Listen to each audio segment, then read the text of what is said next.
தமிழ்நாட்டை சேர்ந்த ராணுவ வீரர் மேஜர் முகுந்த் வரதராஜனின் வாழ்க்கை வரலாற்றை அடிப்படையாக கொண்டு தயாரிக்கப்பட்ட திரைப்படம் அமரன். ராஜ்குமார் பெரியசாமி இயக்கி சிவகார்த்திகேயன் நடித்திருந்தார். கதாநாயகியாக சாய் பல்லவி நடித்திருந்தார்.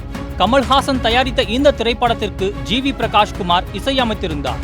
தீபாவளி பண்டிகையை முன்னிட்டு கடந்த அக்டோபர் 31ஆம் தேதி வெளியான அமரன் திரைப்படம் ரசிகர்களிடையே நல்ல வரவேற்பை பெற்று வசூலில் பட்டையை கிளப்பி வருகிறது.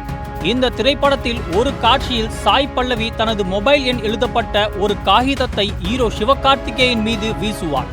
அந்த நம்பரை நோட் செய்த ரசிகர்கள் சாய் பல்லவியிடம் பேச வேண்டும் என்று கூறி அந்த நம்பருக்கு பலரும் அழைக்க தொடங்கியுள்ளனர்.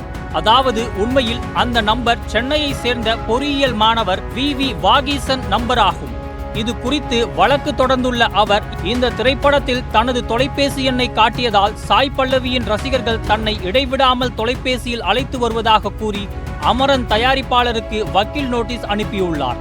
மேலும் தனது மொபைல் எண் காட்டப்பட்டதால் தனக்கு ஏற்பட்ட மன உளைச்சலுக்காக ரூபாய் 1.1 கோடி நஷ்ட ஈடு வேண்டும் என்று கூறியுள்ள அவர் படத்திலிருந்து தனது எண்ணை உடனடியாக நீக்குமாறும் அமரன் திரைப்படத்தை OTT தளத்தில் வெளியிட தடை விதிக்க வேண்டும் என்றும் திரைப்படத்தின் சென்சார் சான்றிதழை ரத்து செய்ய வேண்டும் என்றும் அந்த மாணவர் நீதிமன்றத்தில் மனு தாக்கல் செய்துள்ளார்.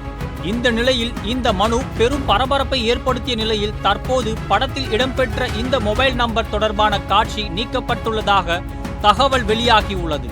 இந்த காட்சி நீக்கப்பட்டு மீண்டும் சென்சார் செய்யப்பட்டுள்ளதாக படக்குழு தரப்பில் நீதிமன்றத்தில் பதிலளிக்கப்பட்டுள்ளது.